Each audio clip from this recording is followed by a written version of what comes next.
Hi, my name is Erik Kwakkel. I'm a paleographer here at the University of Leiden. We're in the library because I want to show you a very special manuscript which we discovered and studied very recently.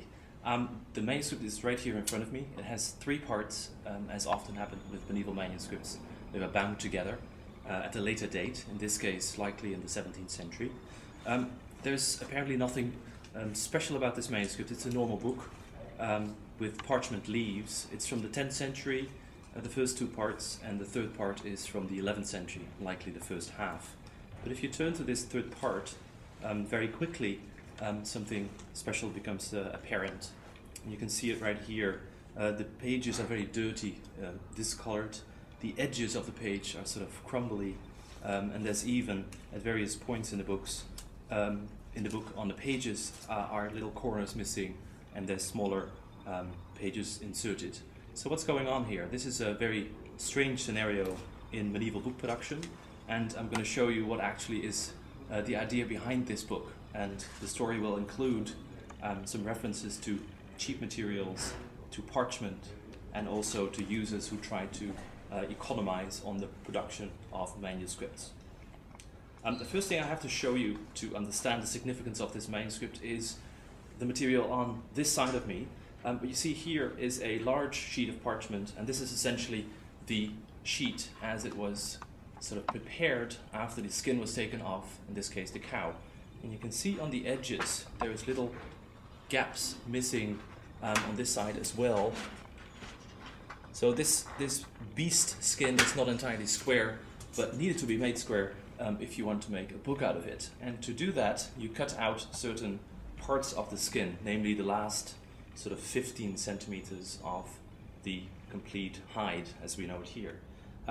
What you end up with are these little snippets, little offcuts as we call them. In medieval documents they're called scedula, and scribes sometimes reference them because they said, as you can read in medieval manuscripts on parchment making for example, that this stuff was not very suitable for making manuscripts and was in fact not very suitable for writing on. And you can see very quickly why.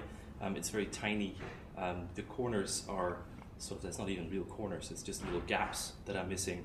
What you can also see a little bit is that the skin here is dark brown and even translucent, which means that this is material that was cut away because it was deemed unsuitable for writing on, and it was recycled for glue and sometimes for little notes, and I'll have an example of that as well.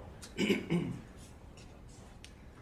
this manuscript here, in the back, there are three strips of parchment that are essentially sort of the same nature as here. So it's a discoloration, it's very dark brown, the lower ones. And you can see there's the edge of the skin right here. So this is a use of one of these little snippets that were cut away from the skin as the sheets were prepared.